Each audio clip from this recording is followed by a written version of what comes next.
에스겔 5장부터 하도록 하겠습니다. 자, 인자야, 너는 예리한 칼을 취하여 삭도로 삼아 내 머리털과 내 수염을 밀어서 저울에 달아 그 털을 나누었다가 포위되는 날이 차거든 너는 성읍 가운데에서 털 3분의 1을 불로 사르고 너는 3분의 1을 가지고 그것을 칼로 치고 또 3분의 1은 바람에 흩으라. 그리하면 내가 그들을 쫓아 칼을 빼리라. 너는 또한 그 중에서 얼마를 집어 내 옷자락에 싸고 그 중에서 집어 불 가운데로 던져서 불에 태우라. 이는 그 속에서 불이 이스라엘의 온 집으로 나올 것입니다. 자, 엄중한 말씀이죠. 대단한 말씀입니다. 지금 여기서 얘기하는 머리털과 수염은 이스라엘의 거민들을 얘기하는 거죠. 이스라엘 백성들. 자, 머리털과 수염을 민다는 것은 이게 뭐예요? 이거는 이스라엘 본토에서 쫓겨나가지고 나라를 잃고 그리고 온갖 수치를 당하고 이제 죽임을 당하고 또 이방 나라들의 뿔뿔이 흩어질 것이다 라는 것을 상징하는 것이에요. 지금. 그러니까 그 당시에 어떻습니까? 유대인들은 머리도 자르지 않고 특히나 제사장들은 더하죠. 레위 지파나 수염도 안 깎고 다 이런 것이에요. 구약에. 근데 그것을 민다는 것은 수치를 당한다는 것이거든요. 여기 1절에 보면 예리한 칼을 취하여 삭도로 삼는다. 이게 아주 심판의 엄중함을 지금 말씀하고 있는 거예요. 왜 그럴까요? 하나님 말씀대로 안 하고 우상을 섬기고 하나님께서 많은 자비를 베풀었는데 그런 거 생각하지 못하고 자신들이 다 언약까지 약속까지 해놓고 그렇게 약속을 어기면서 우상을 섬기고 그러니까 하나님이 참다가 이제 에스겔을 보내서 너가 그런 행위를 보이면서 그런 내용을 이스라엘에게 알리라고 하는 것입니다. 여러분 어떻습니까? 욥은 하루아침에 그냥 쫄딱 망했죠. 자녀 10명이 다 폭삭 죽었어요. 그 다음에 재산들은 전부 불타버리거나 뺏기거나 이래서 날라갔어요. 그뿐만 아니라 자신은 전부 병이 들었죠. 온몸에. 그러한 상태에서 그는 어땠어요? 머리를 밀어버리죠. 머리를 다 밀어버려요. 그리고 재에 앉아서 하나님께 기도하는 내용들이 나옵니다. 애통함을 나타내요. 애통함을. 그 다음에 에스겔은 지금 제사장 아니에요. 제사장은 절대 머리를 자르면 안 되거든요. 근데 머리를 민다는 것은 이게 지금 대단한 일을 하는 거예요. 하나님께서 너 머리 밀어라 이렇게 얘기한 거죠. 그 사무엘의 어머니 한나 아들을 못 낳는 거예요. 그래서 하나님께 기도해서 내가 아들을 낳게 하면 그의 머리에 삭도를 대지 않게 칼을 대지 않겠다고. 그러니까 이 제사장 그 말은 뭐냐면 내 아들이 나면 내가 제사장으로 만들어서 완전히 하나님의 종으로 내가 하나님께 드리겠다고. 아예 아들 하나 낳게 해달라고 이렇게 기도하는 거죠. 하나님께서 들어주셨죠. 어머니는 그대로 해서 그 재판관이면서 제사장 대단한 그 사무엘 하나님께서 사랑하는 그러한 사람이 되어버렸어요. 그 사무엘이 사울왕과 다윗왕을 다 기름 부어 왕으로 만들고 이렇게 했었죠. 마지막 재판관이고. 자, 그래서 수염을 민다는 것은 수치란 말이죠. 그 당시에. 지금은 뭐 이제 신학시대 때 남자들 수염 기르고 다니면 오히려 그게 비성경적이죠. 오히려 깔끔하게 하고 다니죠. 자, 그래서 그뿐만 아니에요. 그 암몬 왕 한운이라는 사람이 있는데 이제 다윗이 그 사람에게 사신들을 보냈어요. 사절단을 보냈는데 이렇게 맞이했는데 그 주변에 그 대신들이 이거 지금 우리를 정탐하러 온 것이지 잘못하면 큰일 납니다. 왕한테. 그 암몬의 나라의 그 한운 왕에게 그렇게 얘기합니다. 그러니까 한운 왕이 야, 저놈들 수염을 다 반씩 다 밀어버려라. 그리고 옷을 다 짜게서 볼기까지 나오도록 그렇게 해라 해가지고 그냥 쫓아버렸어요. 이게 수치를 당한 거거든요. 너 어디 다윗 왕 나한테 정탐꾼을 보냈어? 그래가지고 아주 개망신을 해가지고 다윗을 우습게 하는 거죠. 이제 나중에 이제 공격을 하죠. 다윗이 화가 나서. 이제 자, 그런 일이 있었다 그 얘기죠. 수치죠. 여기 보면 저울에 달아 그 털을 나누었다가 이런 말이 있습니다.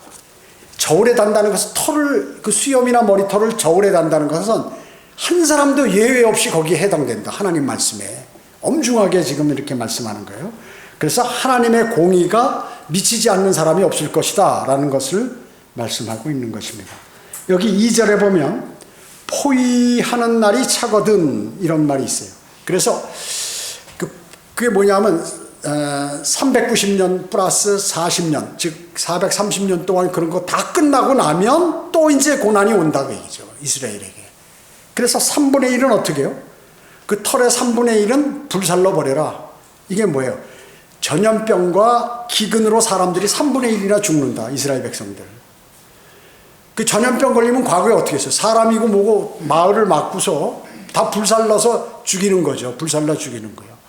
그러니까 전염병이 일어나서 이제 죽도록 만들고 또 굶어 죽도록 만들고 3분의 1은 뭐예요? 칼로 친다는 게 적들이 와서 이제 전부 그 이스라엘 백성 3분의 1을 다 죽이는 거예요. 그리고 나머지 3분의 1은 바람으로 흩어라. 이건 전 세계에 흩어져서 이방 민족들 가운데 뿔뿔이 흩어지는 것을 지금 말씀하는 것이에요. 그 다음에 여기 내가 그들을 쫓아 칼을 빼리라. 이 말씀 뭐냐면 하나님께서 이방 민족들에게 칼을 주어가지고 내 백성 이스라엘을 다 치라. 이렇게 하겠다 그 얘기죠. 대단한 이런 게 어디서 자기 백성을 하나님께서 이렇게 하신다고요. 사랑할 때는 무한하게 사랑하고 희생을 하시지만 참고 그 하나님의 말씀에 나중에 위배하고 끝까지 그러면 이제 그때는 잔인하게 하나님께서 하시는 분이에요. 이거를 교회에서 안 가르쳐요. 사람들에게. 제독권 교회에서는. 그렇기 때문에 어때요? 자기 멋대로 믿음 생활하는 거예요. 자기 생각대로 믿음 생활하는 거예요. 목사가 그런데 목사가 추리닝 입고 와서 여기서 춤추면서 설교하고 기타 들고 막 하면서 노래 부르고 가수도 목사한다고 그러고 가수는 가수를 때려치고 목사하면 돼. 그런데 노래도 불러가며 가수도 하고 가수도 사람들에게 인기도 얻고 목회도 하고 한다는 거거든요. 그러니까 세상에서 인기 얻고 다 하겠다는 거죠. 그러니까 주님은 그걸 인정하지 않으시죠. 자, 그래서 3절에 보면 3절 내용이 뭐예요? 너는 또한 그 중에서 얼마를 집어 내 옷자락에 싸고. 자, 이스라엘 백성 중에서 극소수가 살아남지만 예루살렘에 그마저도 4절에 보면 이제 완전히 불태워버리겠다 그 얘기죠. 하지만 그마저도 예루살렘을 완전히 파괴될 때 다 죽임을 당할 것이다 라고 이렇게 경고하는 것이에요. 그래서 390년 플러스 40년 430년의 극심한 고난 후에 다시 이런 고난이 온다는 거죠. 그럼 끝이냐? 아니에요. 앞으로 더 큰 고난. 언제? 대환란 때 유대인들은 초토화되는 거예요. 정말 전무후무하게 적그리스도에게 다 죽임을 당하는 거의 다. 자, 그렇기 때문에 포위되는 날 2절에 포위되는 날이 차거든이 바로 그런 말씀이에요. 430년 끝나고도 또 있고 또 있다. 계속해서. 자, 5절 보겠습니다. 5, 6절. 주 하나님이 이같이 말하노라. 이것이 예루살렘이라. 내가 이것을 민족들과 그녀를 둘러있는 나라들 가운데 두었으나 그녀가 민족들보다 더 많이 내 명령을 사악함으로 바꾸었고 내 규례를 그녀를 둘러싸고 있는 나라들보다 더 많이 바꾸었으니 이는 그들이 나의 명령과 규례를 거부하고 그것들 안에서 행하지 아니하였습니다. 이 말씀이 뭐예요? 이방인들보다도 더 죄를 짓더라고요. 얘기죠. 하나님의 백성이. 그러니까 이방인들은 개로 취급하고 세상 사람이니까 하나님 백성이 아니니까 당연히 뭐 그건 그럴 수 있다. 근데 그 사람만도 못한다. 이방인만도. 우리 그리스도인이 만약에 세상 그리스도인이나 일반 기독교인들만도 못하다 그러면 하나님께서 인정하시겠습니까? 그러니까 대단하신 거죠. 주님께서 자비를 베풀 때까지 한없이 베풀지만 그거를 교만스럽게 그 받은 복을 무시하고 하나님께서 주신 그 복을 그냥 인정하지 않고 생각하지 않고 또 거듭나거나 이런 것들 무시하고 자기가 세상에 빠져서 살아버리면 하나님께서 이런 일을 하실 수밖에 없다는 것이죠. 이스라엘은 어떻습니까? 그 중심 국가예요. 세계에서 사실. 거기가 대단한 초생딸 지역 아니에요? 비옥한 지역 아닙니까? 거기는 말이죠. 그 3개 대륙이 전부 겹치는 장소예요. 아시아, 유럽, 아프리카가 다 거기 그 중심이란 말이죠. 주변에는 뭐 이집트, 사우디아라비아, 바빌론, 시리아, 아시리아, 지중해 여러 나라들에게 딱 둘러싸여가지고 중요한 지역이라고 거기가요. 그래서 그렇기 때문에 세계의 중심을 이루는 거룩한 땅이 바로 그 예루살렘이라, 이스라엘이란 말이죠. 하나님께서 그렇게 만드신 거예요. 그 지역을 선택하신 거예요. 그래서 그들에게 복 주시고 다 외국의 공격을 막아주시고 그렇게 해줬는데, 이게 보니까 이게, 자, 그러니까 하나님도 어찌할 수 없어요. 인간이 타락하는 거는 하나님도 어떻게 할 수 없어요. 만약에 이게 장로교 교리 같이 칼빈주의 같다면 하나님께서 강권으로 그들을 나쁜 짓을 못하게 만들 수 있잖아요. 그렇게 아니에요. 인간을 로봇으로 만들지 않았어요. 자유의지를 주어서 너가 선택하라는 거죠. 너가 주님과 하나님의 말씀을 묵상하고 기도하고 주님하고 주님의 능력을 받고 이렇게 살든가, 아니면 네가 육신적으로 세상을 살든가 알아서 해라, 이런 건데 사람들은 그걸 잘 모르는 거예요. 이걸 가르쳐줘도 그걸 행하지 않는 사람은 뭐냐면 귀가 막혀. 그 말씀을 듣는 순간 마귀가 그 귀를 딱 막아버려요. 그 얘기를 못 듣게 하거나 마음속에 새기지 못하게 하는 거죠. 그래서 수많은 사람들이 어려움을 겪는 거예요. 어려움을 겪는 것이.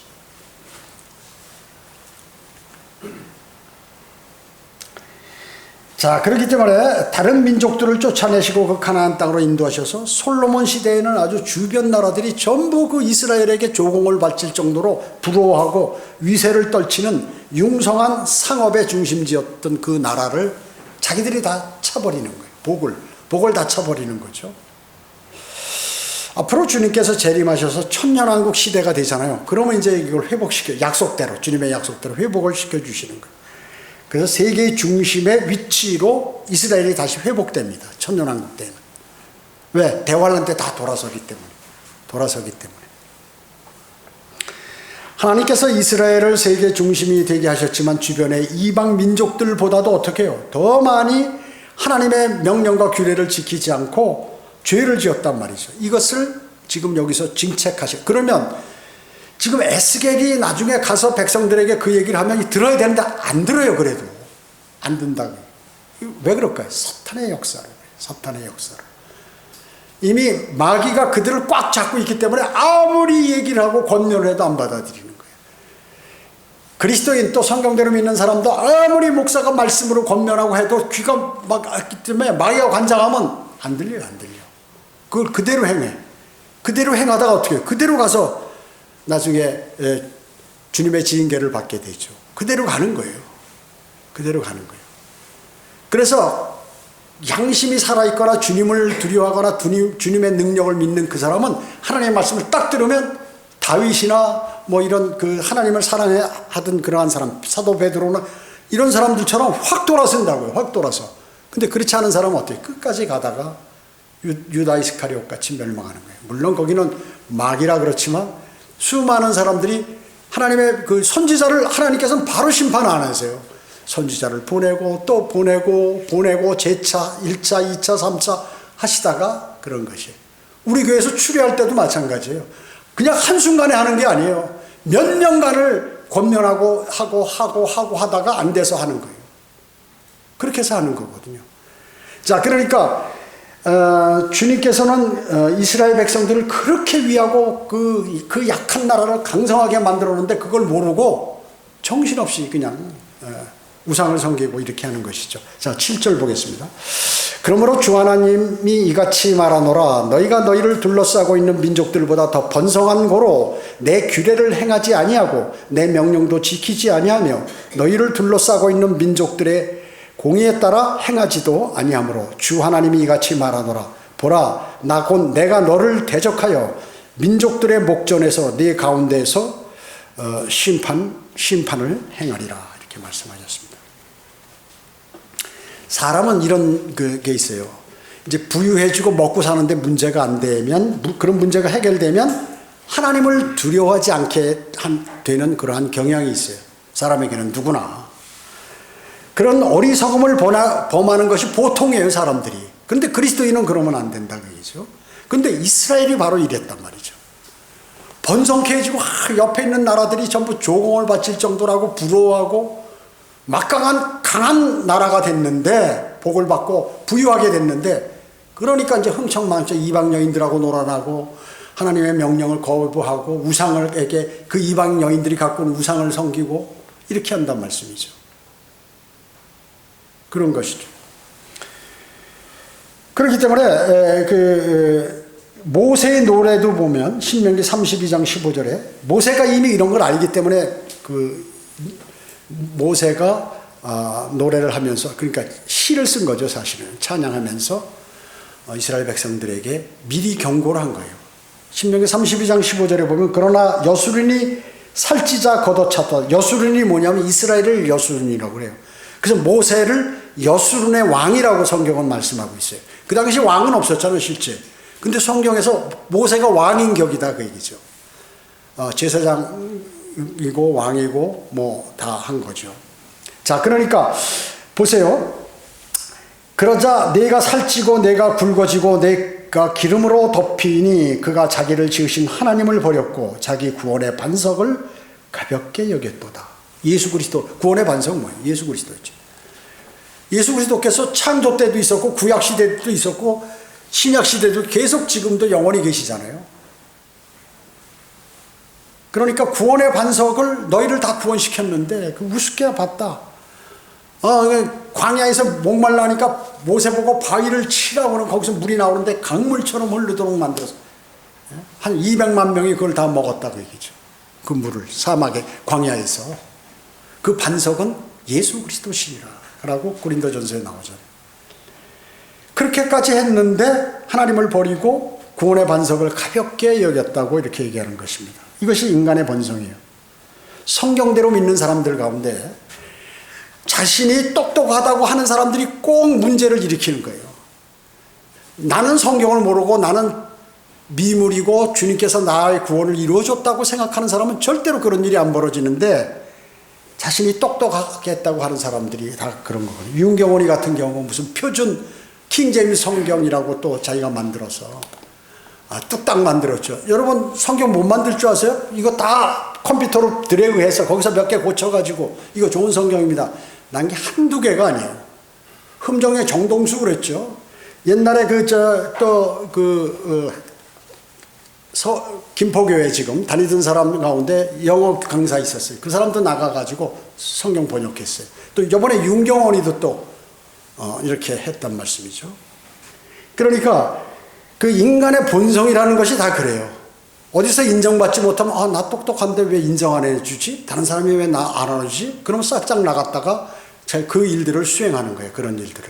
그게 마귀가 이제 그렇게 만드는 것이죠. 그래서 번성케 하시는 분도 주님이시요 황폐케 하시는 분도 주님이신 것이. 지금 윤경원이가 성경을 만들었으니까 나가 있는 사람 막 방황하는 사람들 많아요. 야, 글로 가자. 천안의 생명침례교회 남아시기. 거기는 벌써 그 성경 쓰는 거예요. 그 성경을 쓰는 거예요. 그래서 우리 교회에서 실족된 사람들 지금 막 헤매고 다니는 사람들이 있고 또 어디 거기 다니는 사람도 있거든요. 그걸 모으려고 다 그렇게 하는 것이에요. 자기들끼리 모여서. 성경은 아무나 번역하는 게 아닙니다. 하나님께서 환경을 조성해서 그 사람을 끌어다가 많은 고난과 어려움을 주어서 그것을 연구하고 하는 게. 여러분, 이성 목사님은 헬라어와 한국 개혁 성경이 틀린 것도 영어 킹제임스 성경 다 포함해서 이렇게 그걸로 박사학위를 받은 거예요. 엄청나게 연구를 하고 많은 시간이 걸렸어요. 근데 남 만들어 놓은 거 꿀딱하는 게 정동수, 윤경원, 또 저쪽에 나간 누구야, 또 이름 잘 기억 안 나는데 이런 사람들. 서달석도 나중에 그거 보고 만들고 또 자기가 좀 바꿔서 이렇게 해서. 왜냐면 그 교리상에 애매모호한 그런 것들이 있거든요. 그걸 자기 교리를 딱 집어넣어서 이건 이래서 주장을 내세우기 때문에 마귀가 점유한 그런 사람들은 왔다 갔다 하다가 그렇구나 하고 탁 걸려드는 거예요. 그런데 걸려드는 것이죠. 자, 그래서 이 번성케 하는 분도 주님이시고 황폐케 하는 분도 주님이심을 지금 여기서 말씀하죠. 악한 자를 멸하지 않고 죄인을 망하게 하지 않으신다면, 만약에 하나님께서, 그럼 하나님의 공의가 실종돼 버릴 거 아니에요. 하나님 공의로운 분인데 저렇게 악한 사람들도 놔두고 그러냐? 언제고 이제 참고 참는 거죠.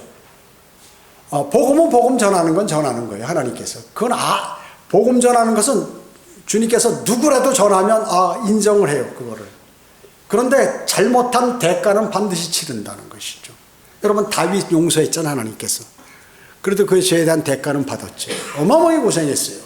그 고통이 자기 자식이 자기 눈앞에서 다 죽는 꼴을 봤을 때 살해당하고 그랬을 때 얼마나 부모로서 가슴이 아팠겠어요.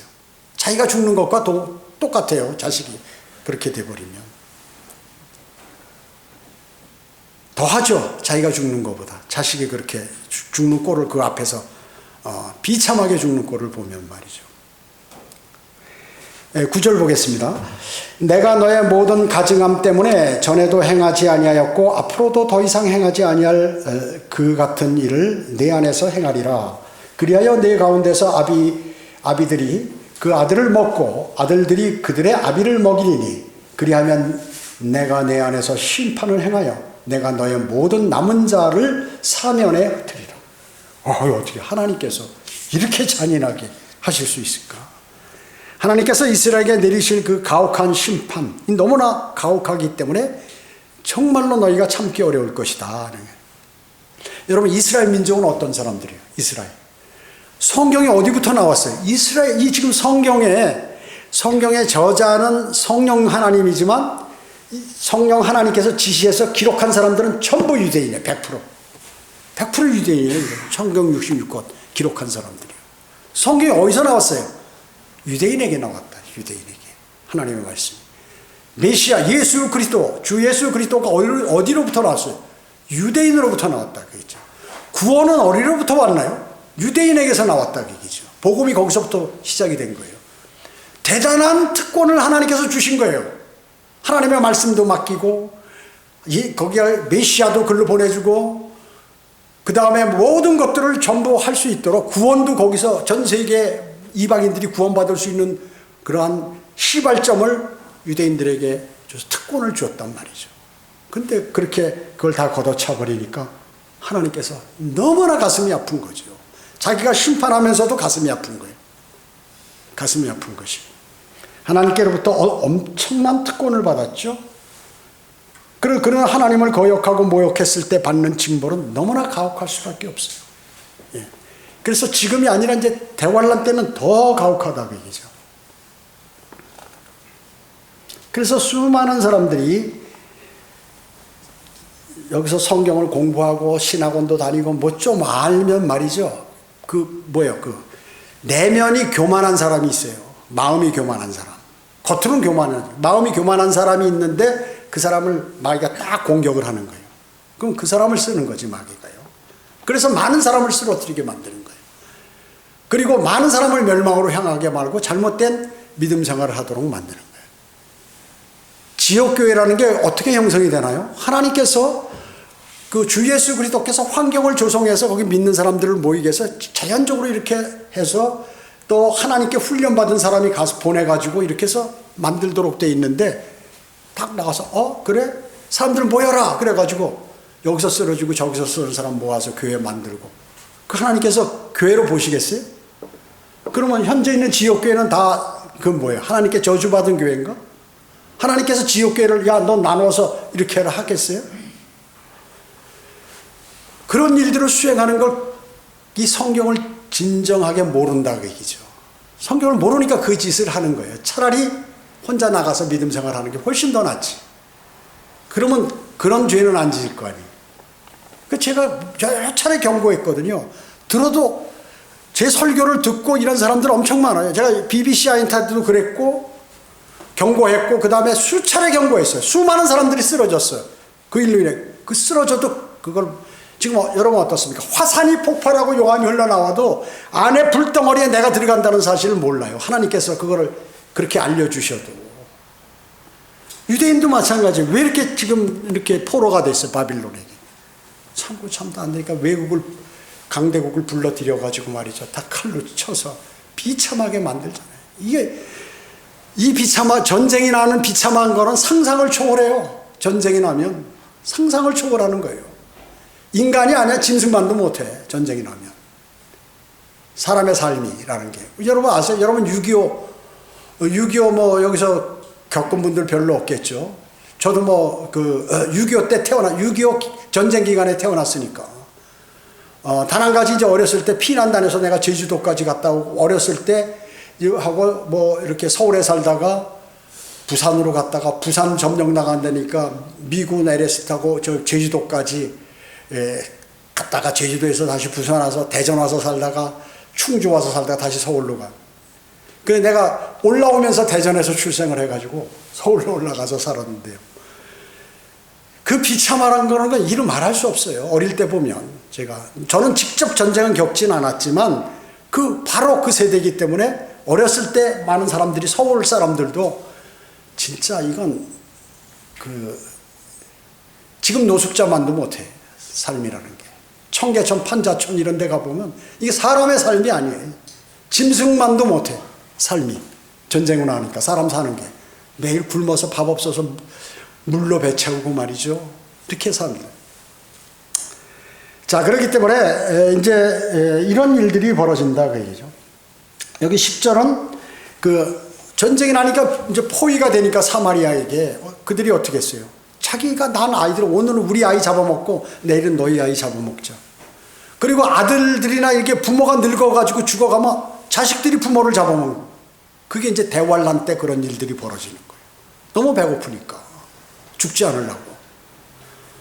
아우슈비츠 가스실 독일에 유태인들 집어넣을 때 거기에 막 식구들 다 어린아이부터 부모 할아버지 다 한꺼번에 들어가잖아요. 부모고 자식이고 필요 없어 살으려고 말이지. 가스 하니까 그 창 있는 대로 기어 올라가려고 딱 압사해서 죽고 가스로 죽고 부모 형제고 뭐고 자기가 살으려고. 짐승하고 똑같이 사람이 그런 극한 상황에 도달하면 그렇다고 얘기죠. 사람이 목마르거나 배고프거나 막 그러면 말이죠. 진짜 사람을 잡아먹는 거예요. 제가 거기까지는 안 해봤지만 유격을 40일간 가는데 배고파가지고 말이죠. 산속에 지도 한 장하고 물하고 나침반만 줘서 살아 돌아오라고 그러는데 지리산 막 이런 데 헤매면서 말이죠. 길을 아나 어디 있나 길이 있나. 그래가지고 막 뱀이고 뭐고 닭 쥐고 뭐고 있으면 그냥 무조건 잡아먹는 거예요. 그런 거 어떻게 먹어요? 비유상에서. 가다가 고추밭 무슨 농사밭 있으면 그 농사밭은 다 없어지는 거예요. 그냥 살라고. 사람이 그렇게 돼버리거든요. 죽음 앞에. 그 사람이 무슨 전쟁에서 총을 앞에 딱 대고 너 어떻게 할래? 그러면 하라는 대로 그대로 따르는 거예요. 왜 포로들이 총 가진 수백 명의 포로가 한 10대 명이 기관총 들고 있으면 시키는 대로 다 할까요? 데모에서 죽으면 죽고 다 막 쳐가서 하면 거기 탈출할 수 있을 때 못하는 거예요, 사람이. 그렇게 못하는 것이. 그걸 딱 당하게 되면. 자, 그렇기 때문에 그런 극한 상황까지 이렇게 몰고 가는 거죠. 이게 정말 그 위대한 백성들이, 하나님의 백성들이 이런 꼴을 당한다. 자, 11절이요. 그러므로 주 하나님이 말하노라. 내가 살아있나니 내가 너의 모든 혐오스러운 것들과 내 모든 가증한 것들로 내 성소를 더럽혔으므로 내가 또한 반드시 너를 소멸시킬 것이요 내 눈이 아끼지 아니할 것입니다. 내가 어떤 긍휼도 베풀지 아니하리라. 내 가운데 3분의 1은 전염병으로 죽을 것이요 그들은 기근으로 내 가운데서 진멸되리라. 또 3분의 1은 내 주위 칼에 쓰러지리라. 또 내가 3분의 1을 사면에 흩어버리고 그들을 쫓아 칼을 빼리라. 그래야 내 화가 이루게 되리니 내가 내 분노를 그들 위에 있게 하리라. 그러면 내가 위안을 받게 되리라. 내가 내 분노를 그들 안에서 이루면 그들은 나 주가 열심히 그것을 말하였음을 알게 되리라. 이렇게 말씀하셨습니다. 혐오스러운 것들, 하나님의 성소를 더럽혔죠. 원래 성소에서 빵은 어떻게 누룩을 넣지 않고 빵을 만드는데 누룩을 막 넣어서 빵을 만들었다. 우리 주의 만찬할 때 누룩 없는 빵으로 주의 만찬을 드리잖아요. 밀가루에다가 물로 반죽해서 구워가지고 그냥. 일반 제도권 교회는 어떻게 해요? 카스테레 같은 거 빵을 갖다 거기 뭐예요? 이스트를 넣고 구운 빵이란 말이죠. 그거 안 되는 거거든요. 그런데 성전에서 그거를 행하더라 그 얘기죠. 하는 것이요.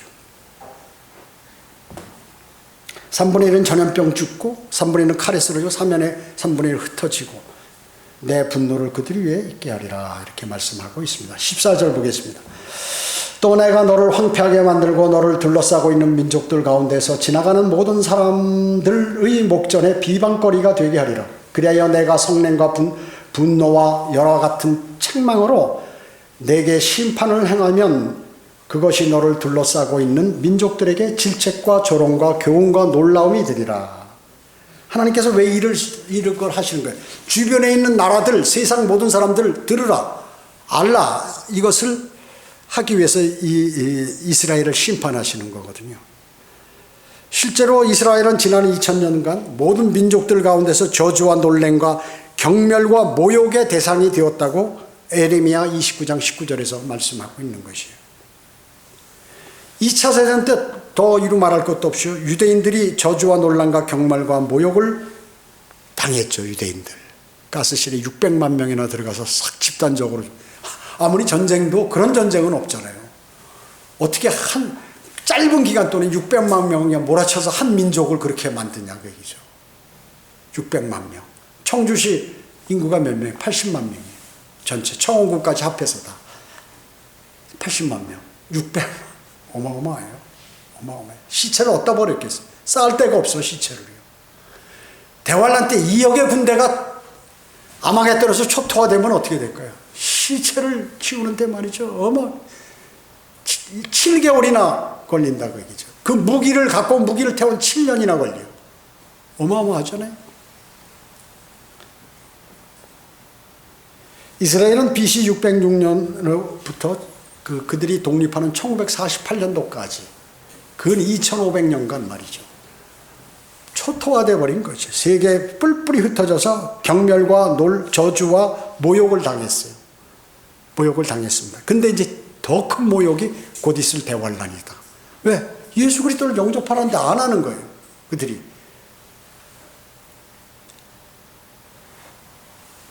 그래서 신명기 28장은 이런 경고들로 꽉 차 있어요. 이미 주님께서 말씀하셨어요. 경고를 해놨어. 너희 앞으로 그렇게 되면 이렇게 된다. 그런데 그들이 하나님의 말씀이 있음에도 불구하고 그대로 시행한 것이죠. 그러므로 그대로 당했던 것입니다. 대책 없이 당한 거죠. 하나님께서는 죄의 결과가 얼마나 치명적인 것에 대해서 이스라엘을 둘러싼 모든 민족들에게 교훈이 되기를 바라는 것이에요. 디모데후서 3장 16, 17절에 모든 성경은 하나님의 영감으로 주어진 것으로 교리와 책망과 바로잡음과 의로 훈육하기에 유익하니 이는 하나님의 사람이 온전하게 되며 모든 선한 일에 철저히 구비되게 하려 함이니라 이렇게 말씀하고 있어요. 어떻게 해요? 하나님의 말씀을 가지고, 그럼 구약은 뭐예요? 구약의 지금 이런 기록들, 이것은 우리에게 교훈이 되고 우리를 의로운 사람이 되도록 훈육한다는 말씀이죠. 너 이런 죄 짓지 말라. 너는 유대인들처럼. 자, 16절 보겠습니다. 내가 기근의 악한 화살을 그들에게 보내면 그들이 그들의 파멸이 될 것이니 내가 너희를 멸하려고 그것을 보내리라.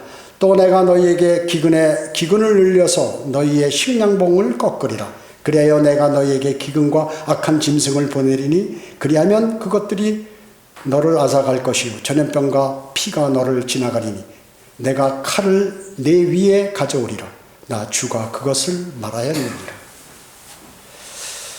자, 기근의 악한 화살이 뭐예요? 가뭄, 홍수, 우박, 서리 같은 그러한 기후적인 악조건에다가 플러스 메뚜기, 들쥐, 병충해 이 농사를 다 초토화시킨다. 농사가 안 되도록. 그럼 먹을 것이 없으면 짐승 죽고 사람 죽는 거죠. 다 죽어요. 먹을 거 없으면. 얼만큼은 견디겠죠. 장기간 되면 다 죽습니다. 그래서 병들고 죽죠. 이 나쁜 조건들이 있다 그 얘기죠. 요한계시록 6장 2절에 보면 흰말 탄 적그리스도가 나오는데 그가 활을 들어요. 활을 들고 나타납니다. 여기 17절은 뭐냐면 기근으로 허덕허덕대는 거야. 죽으려고 사람들이. 거기에다가 플러스 늑대, 여우, 사자, 무슨 곰 이런 맹수들을 보내가지고 악한 짐승들이 출몰해서 사람들을 또 공격하는 거죠. 거기에다 그것뿐만 아니라 전염병, 전쟁, 내전 이런 것들로 초토화시키는, 이게 사람이 살겠어요. 여러분 신명기 32장 23절 한번 찾아볼까요? 그걸 읽고 마치겠어요. 신명기 32장 23절.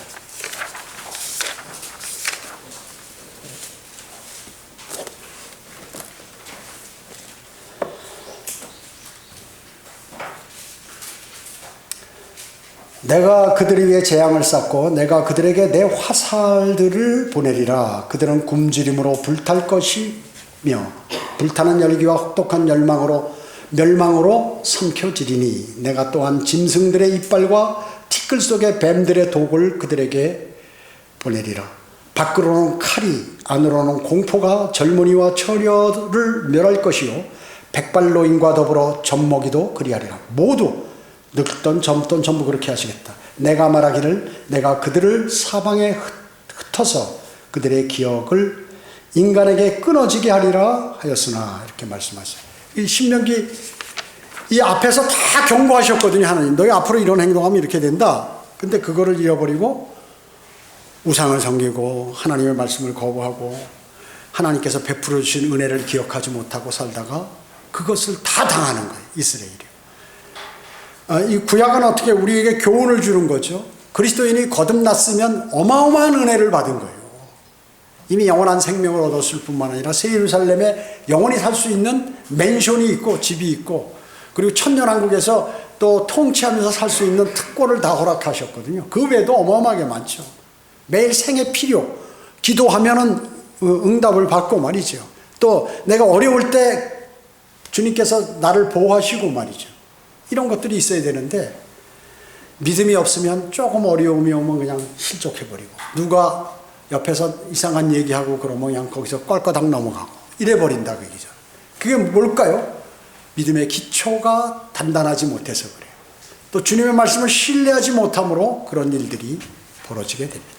여러분은 성경을 잘 묵상하시고 공부를 하시고 또 주님과 풍성한 기도로 교제하심으로써 여러분의 영을 튼튼히 하지 않으면 바람이 불 때 여러분 같이 날아가 버려요. 반드시. 주님께서 한 번씩 그렇게 하는 거예요. 지역교회를 성결케 하기 위해서 주님께서는 바람을 일으키세요. 그래서 지금 거기 쭉정이가 많이 쌓였다. 그러면 바람을 확 불어버리면 이 쭉정이가 휙 날아가 버리는 거예요. 그래야 그 교회가 어떻게 될까요? 지역교회가. 바른 교회가 되는 거예요. 사람이 생각하는 바른 교회와 하나님께서 생각하는 바른 교회가 틀려요.